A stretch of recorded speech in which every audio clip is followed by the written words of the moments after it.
صحیح بخاری حدیث نمبر 7277، اللہ کے رسول صلی اللہ علیہ وسلم نے فرمایا ساری باتوں میں بہترین بات اللہ کا کلام ہے، اللہ کا کتاب ہے۔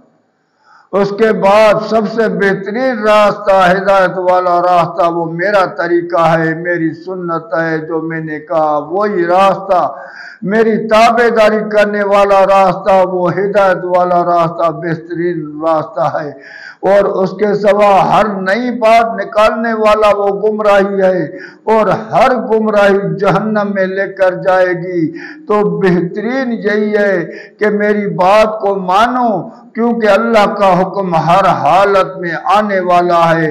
تم زمین سے بھاگ کر نکل جانے والے نہیں ہو کہ اللہ سے نکل جاؤ، اللہ کا حکم ہر حالت میں آپ پر پہنچے گا، اور آپ زمین میں عاجز